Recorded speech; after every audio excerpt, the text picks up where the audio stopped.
Уважаемые коллеги, Distinguished colleagues, ladies and gentlemen, сердечно приветствую вас в Кремле. I cordially welcome you to the Kremlin at the ceremonial handing of credentials. We have here the ambassadors extraordinary and plenipotentiary of 28 states. All of you can count on the assistance of the Russian authorities, ministries, and departments, as well as the goodwill and the constructive attitude from the Russian business, political, and social circles. Мы искренне заинтересованы в том, We're genuinely interested in the success of your work. You're entrusted with a very important and crucial mission, being directly involved in carrying the relations between the countries you represent and Russia, tackling all kinds of issues, including the most challenging ones of political, economic, humanitarian nature. As for our country, we're open to mutually beneficial cooperation with all the states without exception on the principles of equal rights, non-interference in the internal affairs, and strictly abiding by the international law. We advocate for the creation of a just system of international economic relations, free of unprincipled competition, unilateral, illegitimate sanctions, and politically motivated restrictions. Russia plays an active role in the international life, carries out a constructive foreign policy, taking into account both our national interests and the objective tendencies of the world development.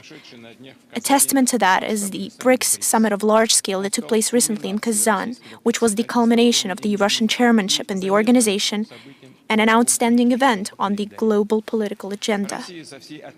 Russia took on the BRICS chairman responsibilities with all seriousness. Throughout the year, we've had over 200 events at the highest ministerial and expert levels, as well as through business, parliamentary, and social circles. We were entrusted with the most serious task, ensuring a smooth, complete integration of new BRICS members who have joined the organization early this year. I'd like to point out how swiftly and organically they truly managed to join our common efforts and provided interested engagement at our forums, putting forward useful, promising ideas and initiatives. They got to experience firsthand that BRICS cooperation, built on the basis of mutual respect and taken into account of each other's interests, gives real tangible results.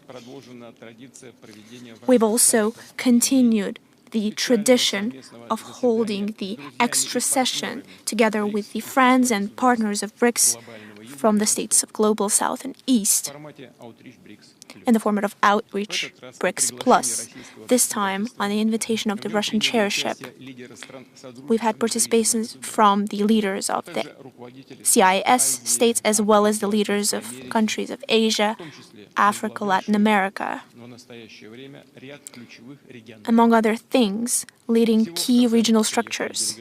In total, Kazan welcomed delegations from 35 countries and 6 international organizations. Such a wide geographic scope of representation is a clear demonstration of the interest towards BRICS work and bridging cooperation with our organizations from the states, leading truly independent sovereign policy.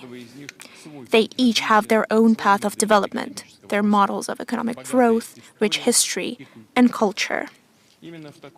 This civilized diversity, unique combination of national traditions and models of development, is the secret to true strength and great attractive potential of BRICS. The role of the organization in international affairs, its reputation, continue to strengthen. The strategic vision of the BRICS participants, of the future of the multipolar world that responds to aspirations of countries of the global majority, has been stated in the adopted Kazan Declaration at the end of the summit. A tangible result of the Kazan summit was the establishment of a new category, partner states of BRICS. We've also agreed on the list of potential countries, candidates, who the Russian chairship will send an invitation to. After we receive a positive response, these countries will receive the status of the BRICS partner. Of course, summit also discussed the complex situation in the world, alarming tendencies towards the aggravation of age-old conflicts as well as the emergence of new ones. Among other things, we've discussed Ukraine.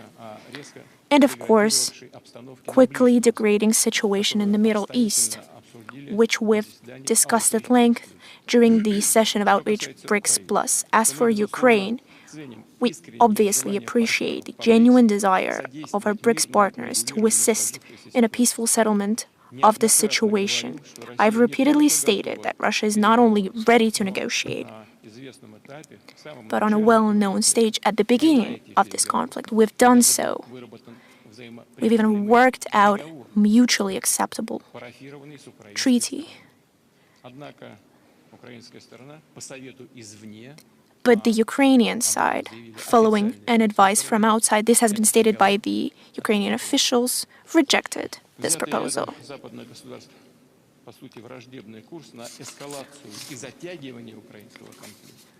The several Western states pursuing a hostile policy towards escalation and prolongation of Ukrainian conflict, thus trying to impose a strategic defeat of our country, is a mistake.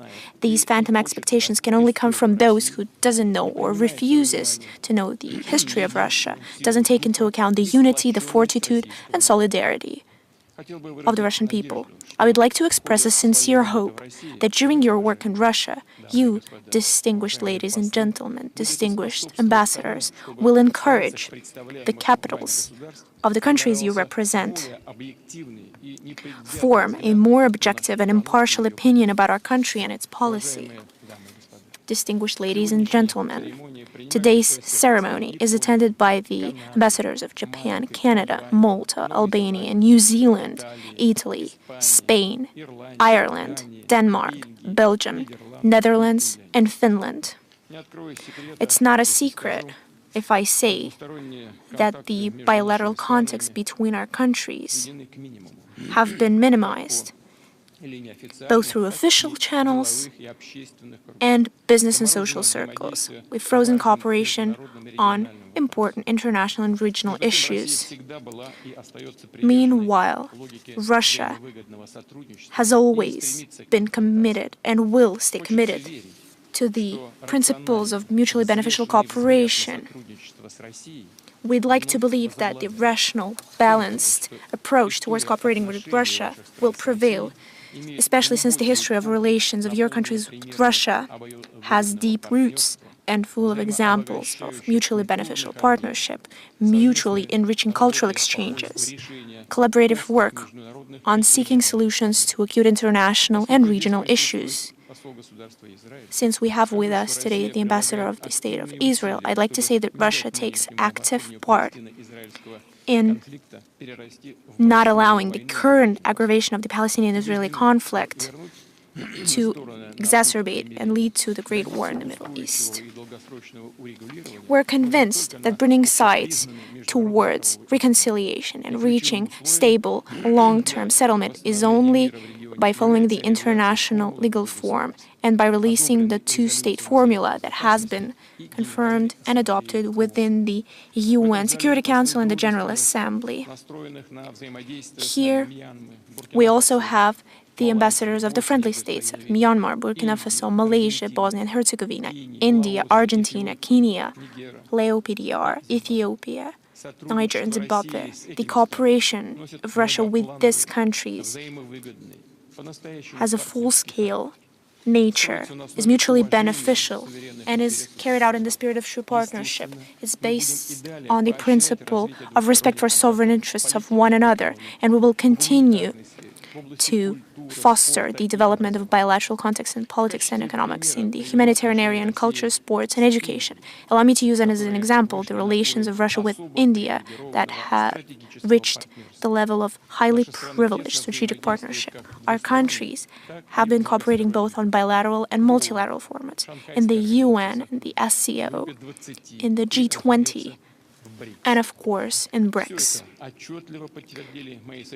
All this has been clearly confirmed by my talks with the Prime Minister Modi in Kazan. Using the high representation of the group of African ambassadors, I cannot forget to point out that this week in Sochi, after the last year's summit Russia-Africa, there will be the first ministerial forum of the Russian-African partnership. We operate based on principles that we will discuss conjoined plans of further expansion of coordinations of Russia with the states of the continent. And these connections are especially developing, bringing mutual benefit to all of our states, contributing to economic and social growth, and bring well-being to all the people. I can also speak in the same positive key about the relations of each of the friendly states represented here from Asia and Latin America. And of course, I'm happy to see here the ambassadors of Belarus, Kyrgyzia, Armenia, and Azerbaijan.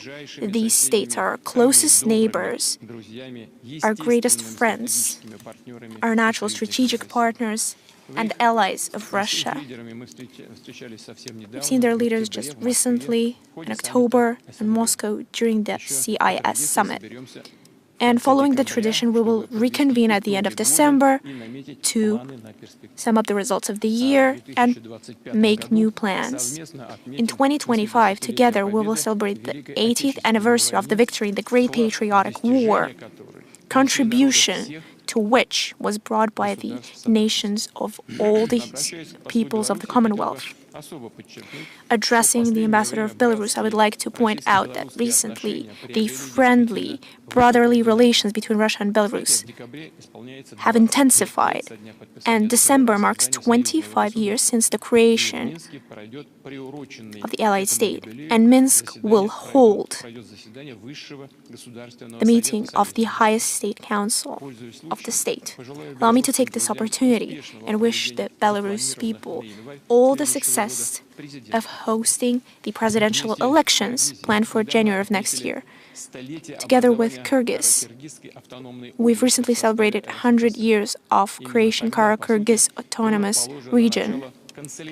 Back then, we've started the consolidation of the Kyrgyz nation, forming its territorial, cultural identity within a united administrative entity, and then a creation of sovereign, independent Kyrgyz state, who we share truly allied relationship with. It's in this spirit that we continue to build our cooperation with Armenia and Azerbaijan. We've done and continue to do everything to normalize the Azerbaijani-Armenian relations, to ensure stable peace in the Caucasus region. We will continue to provide all efforts in order to work out a peaceful agreement to delimitate the state border and unblock the economic and transport connections within the trilateral agreements at the highest level from 2020-2022. I cannot forget to mention the satisfaction that the leaders of Azerbaijan and Armenia used the forum of the BRICS summit in Kazan and had a fruitful talk on the principal issues towards achieving durable peace and interstate agreement in the region. Distinguished ladies and gentlemen, at the end, I would like to wish all of you the great success in your professional work in carrying out such an important diplomatic mission.